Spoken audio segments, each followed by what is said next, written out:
l'ONU a célébré 8 décennies de promotion de la paix, des droits humains, de progrès social et de développement durable. À New York, le président de la République Félix-Antoine Tshisekedi Tshilombo a participé avec ses pairs venus des différents pays du monde entier à la 80e session ordinaire de l'Assemblée générale des Nations unies. Intervenant du haut de la tribune, le chef de l'État, le président de la 80e Assemblée générale des Nations unies, a réitéré au nom du pays les remerciements aux États membres pour l'élection en juin dernier de la République démocratique du Congo comme membre non permanent du Conseil de sécurité des Nations unies.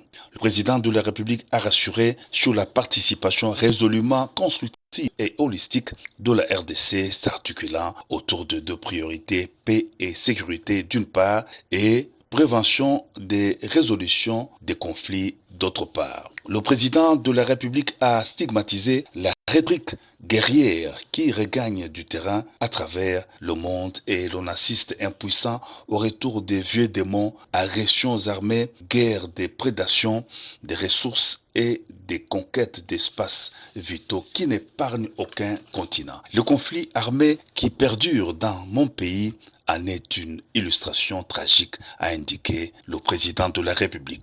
Depuis plus de 3 décennies, la paix et la sécurité sont brisées à l'est de la République démocratique du Congo. Cette guerre s'est muée en entreprise prédatrice. Elle dépasse depuis longtemps des seules dimensions militaires ou géopolitiques. Elle vise à piller les ressources de la RDC, effacer la mémoire collective et détruire les communautés, a indiqué le chef de l'État. À New York, le président de la République Félix-Antoine Tshisekedi Tshilombo a eu des entretiens avec la directrice exécutive du programme alimentaire mondial. L'intervention d'urgence du PAM dans l'est de la RDC où il fournit une assistance alimentaire et nutritionnelle vitale à des millions de personnes affectées par la violence armée, les déplacements et la faim a été évoqué au cours de cette entrevue. Le président de la République s'est aussi entretenu avec une délégation de la Croix-Rouge internationale. Les échanges ont tourné autour des actions de cette organisation humanitaire internationale en République démocratique du Congo.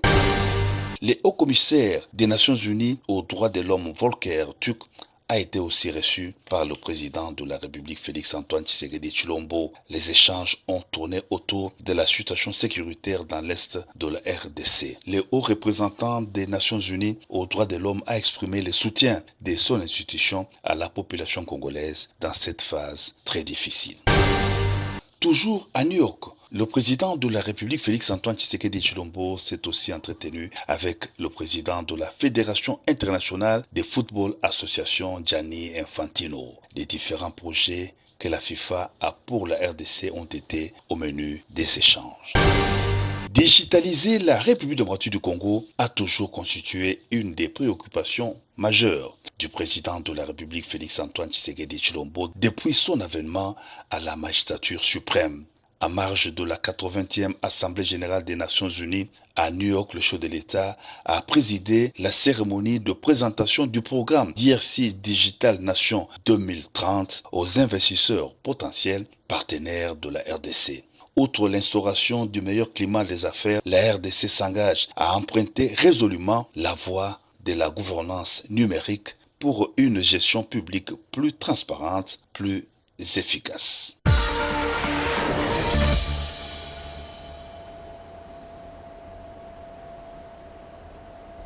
Autre sujet d'actualité qui ont marqué dans la semaine, c'est entre autres la démission du speaker de l'Assemblée nationale Vital Kamerhe, le contrôle de permis de conduire dans la ville-province Kinshasa. Ces titres et tant d'autres ont retenu l'attention de Mami Kadima dans cette rétrospective de la semaine.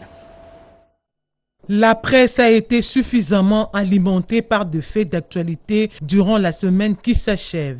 Parmi ces faits, l'on note la démission du président de l'Assemblée nationale Vital Kamerhe. Ce dernier a déposé sa démission le lundi 22 septembre après une rentrée politique tendue.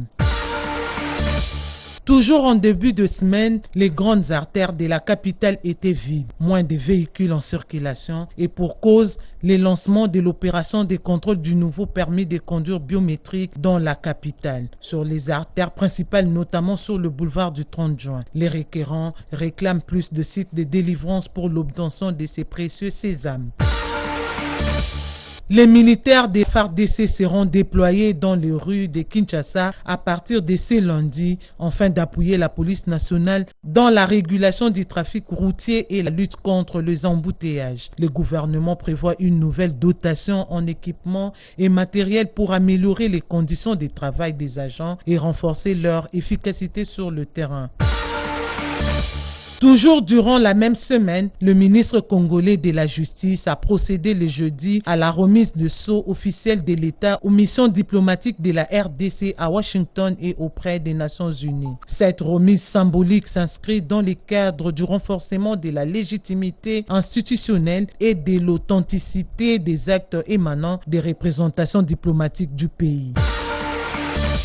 La ministre du portefeuille suspend les DG de la RVA pour une durée de 3 mois. Cette décision intervient à la suite de l'incident survenu à l'aéroport international d'Ndjili qui a retardé l'atterrissage de l'avion présidentiel. L'incident a mis en lumière des défaillances graves dans la gestion des infrastructures aéroportuaires. Dans le même chapitre ou presque, démolition des constructions anarchiques sur l'emprise de l'aéroport international d'Ndjili. L'objectif est d'assurer la sécurité dans cet environnement immédiat de ces sites, porte d'entrée.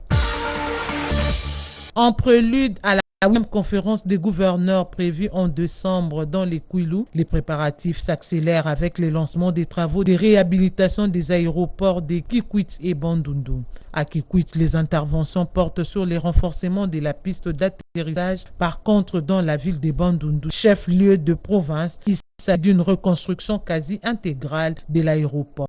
Des travaux qui seront exécutés par l'Office de route. Après s'être illustré dans l'agriculture, la construction des infrastructures scolaires et sanitaires, ainsi que la distribution des bancs dans les écoles et universités, le service national franchit une nouvelle étape dans sa mission de bâtissement. Dès décembre 2025, il sera inauguré en Tsélé dans la périphérie de Kinshasa, le tout premier atelier national de confection des tenues militaires et policières. Cette imposante structure métallique sera exploitée par une main-d'œuvre qualifiée de près de 850 bâtisseurs, fruit de la réinsertion sociale après avoir été Kuluna. Par ailleurs, les ministres délégués de la Défense nationale et sa collègue des Affaires foncières ont eu un échange riche sur l'opération d'identification et de sécurisation de biens des anciens combattants. Et pour terminer, le monde a célébré la journée internationale du tourisme. À Kinshasa, la journée a été marquée par le lancement du tourisme scolaire, une initiative destinée à promouvoir la découverte du patrimoine culturel et naturel par les jeunes générations. Voilà tout pour le fait d'actualité de la semaine.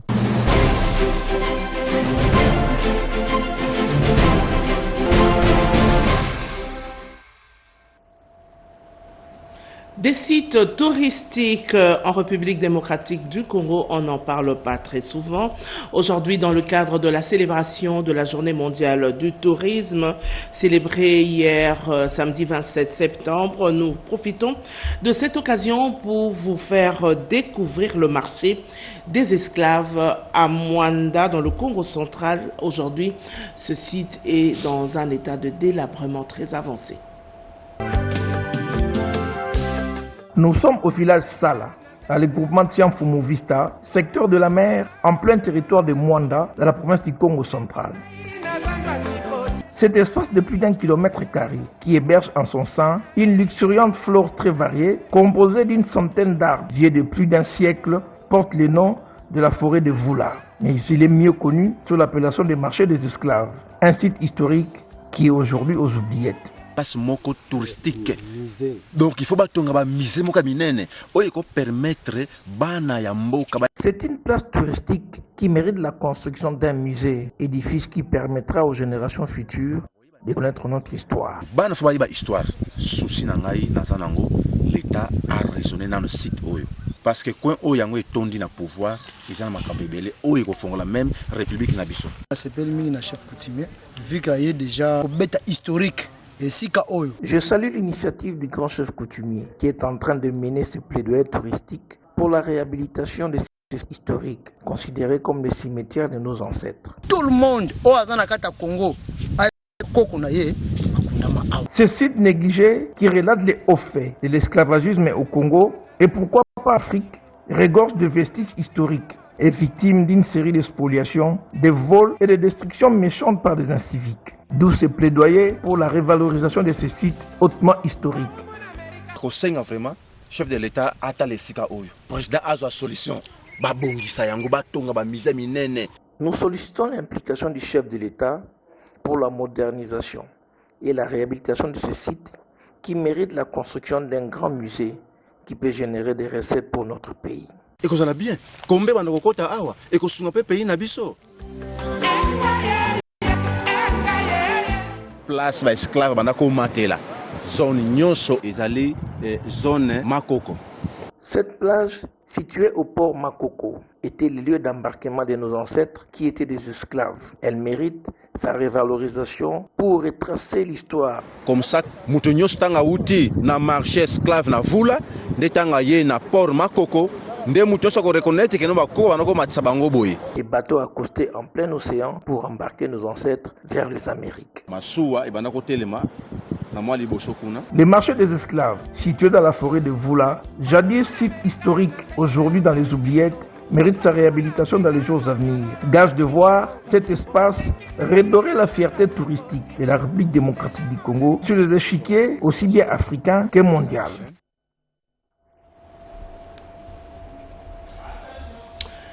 Eh bien, le gouvernement provincial veut booster le tourisme urbain à travers le thème Kin Carrefour de l'art, de la culture et de la diversité.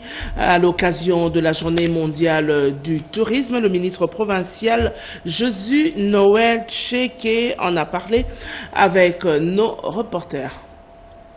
Au regard de sa potentialité, la République démocratique du Congo peut faire du tourisme un levier de diversification de l'économie nationale. Kinshasa, la ville-province aux 1000 visages, n'est pas en reste.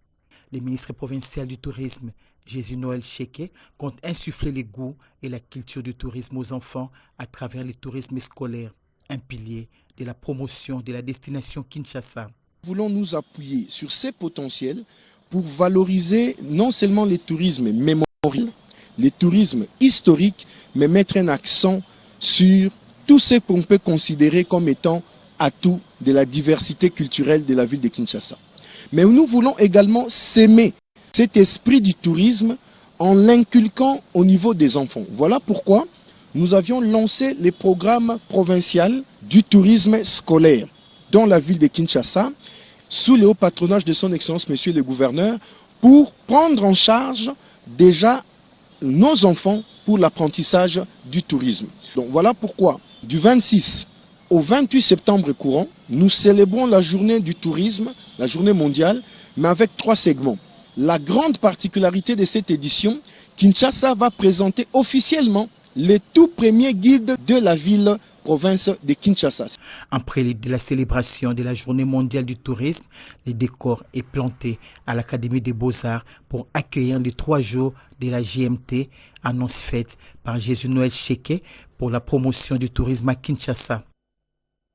Autre chose à présent, la République démocratique du Congo vient d'arracher une somme importante de plus de 3 milliards de dollars américains pour la promotion du commerce sur le marché international. C'était au cours du forum global du cadre intégré renforcé tenu à Genève en Suisse. Un appui financier de taille mis à la disposition de la RDC pour renforcer sa présence sur le marché international. Ces financements, chiffrés à des millions de dollars, a été obtenu lors de ces forums global du cadre intégré renforcé grâce aux efforts du ministre du Commerce extérieur, Julien Paluku Kaonga. Ces partenariats internationaux visent à accompagner et renforcer la capacité commerciale de la RDC en intégrant les commerces dans les politiques nationales de développement pour stimuler la croissance et réduire la pauvreté. Pour Gilles Mouilumbo, secrétaire général au commerce extérieur et point focal du CIR, ces financements permettraient à la RDC de mettre en place un document programme pays, d'ouvrir une ligne de crédit spécifique dans la loi des finances et de promouvoir le développement de chaînes de valeur compétitives. Le CATD est une structure de l'OMC, l'Organisation mondiale du commerce, et de la CNUSED, qui a seulement pour mission d'améliorer la capacité de l'offre des pays les moins avancés afin de les intégrer dans le système commercial multilatéral. L'OMC étant chargé essentiellement de la régulation du commerce mondial, les aspects liés à la difficulté qu'éprouvent les pays les moins avancés à intégrer ces marchés a été confié justement au CIR. Ces financements est arraché à un mois de la tenue de la 16e session de la conférence des ministres du commerce de la CNUSED prévue du 20 au 23 octobre 2025 à Genève. Le ministre du commerce extérieur, Julien Paluku Kaonga, a promis de prendre part à ces travaux.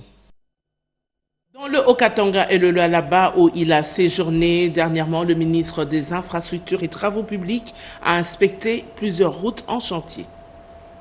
Vendredi 26 septembre 2025, en mission dans le Haut-Katanga et le Lualaba, le ministre des Infrastructures et Travaux publics, John Banzalunda, accompagné du gouverneur Martin Kazembe, a inspecté plusieurs axes routiers concédés, Likasi-Solwezi, Likasi-Kambové et Likasi-Kolwezi. Objectif est de s'imprégner de leur fonctionnement et prendre des mesures allant dans le sens d'accroître leur rentabilité et leur durée de vie. Guidé par le directeur général de l'ACGT, maître d'ouvrage délégué, le ministre a salué le passage progressif à 2x2 voies sur l'axe Likasi, fruit de la concession confiée à la société de péage au Congo. Au poste de péage de Likasi, il a reçu des explications sur le fonctionnement et le tarif appliqué. Sur la route Likasi-Borne 32 vers Solwezi, Zambie, où les travaux ont été lancés le 28 juillet dernier par le vaste réseau des services au Congo, le ministre des ITP a insisté sur la qualité et la rapidité d'exécution. Sur l'axe Likasi-Kambové, très fréquenté par les camions miniers, la concession est exploitée par Future Development Company. Quant à la route Likasi-Kolwezi, l'une des plus anciennes concessions du pays, elle est gérée depuis 2017 par Sopeco, avec un revêtement complet et un passage à 2x2, voie réalisée en 2023. L'ingénieur Nikonzao Zao a fourni des explications détaillées sur chaque projet, mettant en lumière les avantages de la concession pour la durabilité, la maintenance continue et le désengorgement du budget 7. Le ministre a souligné, avec l'appui de la CGT, que la mise en concession reste un mode de financement sûr, déjà adopté à grande échelle dans de nombreux pays, dont la France, où les 3/4 du réseau autoroutier sont concédés. Fin de ce journal et passez une excellente journée dominicale en compagnie des programmes de la radio-télévision nationale congolaise.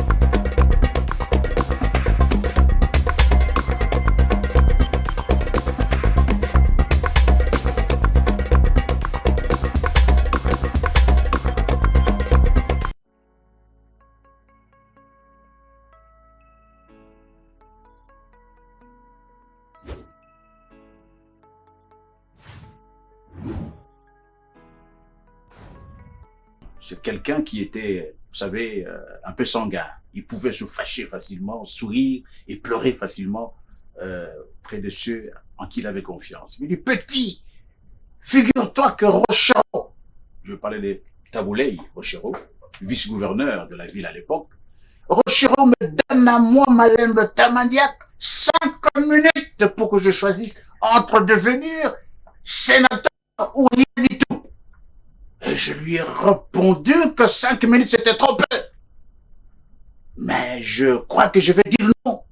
Alors je l'embrasse, je dis, mais oui, patriarche, tu as raison de dire non pour une situation qui ne vous arrange pas, parce que demain, il ne faudra pas que vous ne puissiez pas vous regarder devant la glace. Et il m'embrasse encore, il dit, voilà. D'ailleurs, je vais lui téléphoner puisque je suis pauvre, mais je suis très fier de ma pauvreté, digne de l'être. Et il s'est arrangé pour téléphoner à Rochero. pour dire qu'il renonçait à son poste de sénateur. Ça, c'était mal aimé.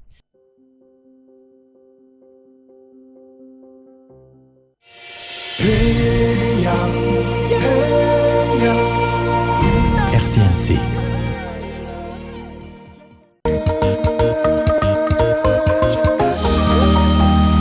Publicité. Les yeux, c'est la vie. Macho, mais ce qui